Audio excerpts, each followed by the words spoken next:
Hello everyone, food and fun with Riya চ্যানেলে আজকে Sunday একটা ব্লগ দেবো। এবার থেকে তোমরা প্রত্যেক সানডেতে একটা করে ব্লগ পাবে আমার। তো এইটা দেখো, আমার খুব ফেভারিট একটা ফ্লাওয়ার ভাস। এটা কিন্তু অরিজিনাল। আর ঋষভ সবে সবে ঘুম থেকে উঠেছে, মানে আমার ছেলে উঠে ও এই ফ্লাওয়ার ভাসটা ছিল অন্য জায়গায়, তারপরে দেখে ও খুব অবাক হয়ে গেছিলো। তারপর আমরা দুজনে এসে আমার ছেলের ব্রাশ আর আমার ব্রাশ করে নিলাম। ব্রাশ করার পরই আমাদের চলে এলো মানে চা চলে এলো, মানে আমি রান্নাঘর থেকে করে নিয়ে এলাম চা আর বিস্কিটটাকে চায়ে ডুবিয়ে ওকে সকালবেলা আমি খাওয়াই। ও এছাড়া কিছু খায় না, কিন্তু এটা খুব গরম ছিল, আমি বুঝতে পারিনি, সো সরি। তো বাচ্চাটা জিভে লেগে গেছিলো। চায়ে ডুবিয়ে দেওয়া উচিত হয়নি অ্যাকচুয়ালি। চা বিস্কিট খাওয়ার পর ও আমাকে হ্যাপি মাদার্স ডে বলে উইশ করলো। তো মাদার্স ডে ছিল আজকে বলে। তারপরেই আমি তোমাদেরকে দেখিয়ে দিলাম আজকের ওয়েদারটা খুব খুব সুন্দর ছিল। যে সানডের ওয়েদারটা মানে এত রৌদ্রোজ্জ্বল ওয়েদার ছিল, তো আমার খুব ভালো লাগলো। তোমাদের ওয়েদার দিয়ে দেখালাম। তখন প্রায় বেলা 11টা, সাড়ে 11টা বাজে। আর আমার ফেভারিট কর্নারে যে গোলুমলু থাকে, ওকে আমি প্রত্যেকদিন আদর করি, তোমরা জানো এটা আমার ফেভারিট কর্নার।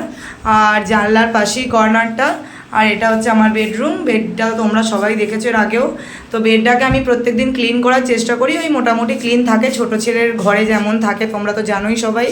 তো একটু পরিষ্কার করার পর চলে এলাম এবার ঋষভের চান। তখন প্রায় বাজে 2। আজকে রান্নাবান্না করতে অনেক দেরি হয়ে গেছিলো। তোর বাবা ওকে প্রথম মানে স্নান করিয়ে দিল। বাবা খুব একটা স্নান করাতে পারে না, তো ওর বাবা বললো আজকে আমি ওকে করিয়ে দিই। সানডে মানে তো এটাই হয় আর কি, বাবা বাড়িতে থাকলে। তো আমাদেরও ছোটোবেলায় তাই হতো। তা হয়ে গেল। তারপরে এখন বাজছে সন্ধে 6টা। আমি একদম ডিরেক্ট খাওয়া দাওয়া দুপুরের সব কিছু মিটিয়ে সন্ধে 6টা তোমাদেরকে দেখিয়ে দিলাম আঙুলে। এবার আমি স্নান করে নিয়ে একটা টপ গেঞ্জি যেন আমি পরি বাড়িতে, তোমরা দেখেছো, সেই রকম পরে নিলাম। একটু পাউডার মেখে নিলাম। আমি জনসনের পাউডারটাই ইউজ করি, পিকুর, কারণ আমার ওটা ভীষণ ভালো লাগে, মানে একটা বেশ মানে কেমন স্মেলটা। আমি মুখেও মেখে নিলাম ওটা। আর চুল ভেজাইনি, যেহেতু সন্ধেবেলা স্নান করেছি, চুলটা শ্যাম্পু করাই ছিল, ভেজাইনি। তো এরমভাবেই চুলটা আমার হয়ে গেছে, যেহেতু স্ট্রেটনিং করা ছিল। তো একটা লিবন এনেছিলাম, অনেক দিন ধরে দেওয়া হচ্ছিল না, ভাবলাম লিবনের পাতাটা একটু চুলে মানে ইউজ করা যাক। কারণ কোনো কিছুরই জানো তো, বাচ্চার মাদের কোনো কিছুরই করা কিছু হয় না, সব কিছুই দেরি হয়। আমি একটা টিপ পরে নিলাম, একটু সিঁদুর পরে নিলাম, যেটা স্নান করে সব বাঙালি মেয়েরাই পরে। তো আমি একটু হালকা সিঁদুর আর হালকা টিভি পরি। তারপরে লিভানটা চুলে ইউজ করে নিলাম। এই দেখো তোমরা, একটু হালকা অয়েলি করে নিলাম, যেহেতু আবার কালকে শ্যাম্পু করব 2-3 দিন আগে। আমার চুলটা এখন পাখির বাসার মতো হয়ে গেছে, তোমরা কিছু মনে করো না, কারণ চুলটা স্ট্রেটনিং করার পরই এরকম হয়ে গেছে।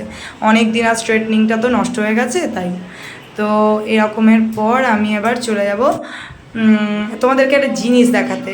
সেটা হচ্ছে এটা একটা ল্যাকমির ভীষণ ভালো উঠেছে, এটা একটা সানস্ক্রিন, খুবই ছোট। এটা আমি অর্ডার দিয়েছিলাম, কিন্তু এটা আমার ছেলে আমাকে হাতে করে দিয়ে বলেছে আজকে মাদার্স ডে গিফট। তো আমার খুব পছন্দ হয়েছে। তো এই ল্যাকমির এটা আমি ওকে দিয়ে বলানো করিয়েছি মেনলি। এটা সানস্ক্রিন ল্যাকমির, খুব সুন্দর, আমার পছন্দ হয়েছে এটা আমার। তো এবারে চলো আমরা দেখি কি করা যায় সন্ধ্যেটা। এবার ঠাকুর ঘরের দিকে চলে এসেছি। সন্ধ্যে 6:30 7টা বাজবে তখন প্রায়। আমার ঠাকুর ঘরটা দেখো কতটুকু ছোট্ট ঠাকুর ঘর হলেও আমাদের ঠাকুর ঘরের সমস্ত রকমের ঠাকুর রয়েছেন। এবং আমি প্রত্যেক দিনই সন্ধেবেলা বা সকালবেলা আমরা পুজো দিই। যে সকালে মা পুজো দিয়েছিলেন টকুলদানা দিয়ে। এখন আমি একটু ধূপ দেখাবো, তাই এরপরে চলে এসেছি ছেলের বই নিয়ে, কারণ ছেলের কাল পরীক্ষা, আমাকে এগুলো লিখে রাখতে হলো। তারপরে ছেলেকে পড়ানোর জন্য ছেলের বই খাতা আমি রেডি করে বসেছিলাম। ছেলে গেছিলো বাবার সাথে একটু নিচে ঘুরতে। এই যে ছেলের কাল পরীক্ষা হবে, ছেলের বাবা নিয়ে চলে এলো ফুচকাটা ছিল আজকে চাটনি, যেহেতু আমি ঝাল ফুচকা পছন্দ করি না। তো ফুড অ্যান্ড ফান যেহেতু আমার চ্যানেল, তোমাদেরকে তো একটু ফুড দেখাবোই, ফুড না দেখালে ভালো লাগে না। আর ছেলে খাচ্ছিল ম্যাগি। ছেলে নিজে নিজে আজকাল ম্যাগি খেতে শিখে গেছে, পিছনে ওর বাবা দাঁড়িয়েছিল। তো ও আজকাল নিজে নিজেই ম্যাগি খাওয়া শিখে গেছে, দেখে ওর বাবা অবাক হয়ে গেছে। ও আমার কাছে খায় না। আর আমি খেয়ে নিলাম চট করে ফুচকাটা, কারণ ওদিকে ওর পড়ানোর তাড়াহুড়ো আমার মাথার মধ্যে গজগজ করছিল। এই ছিল পড়ানো। তারপরে কি একটা হলো, 7:30 বাজে, 7:30 অবধিকে পড়ালাম। তারপরে আমি এই নেল পালিশটা পরবো বলে ঠিক করলাম। এটা ল্যাকমির একটা অনেক দিন আগে কিনেছিলাম নেল পালিশটা। তো সন্ধেবেলা এখন এই পায়ে ভাবলাম একটু নেল পালিশটা পরে নিই।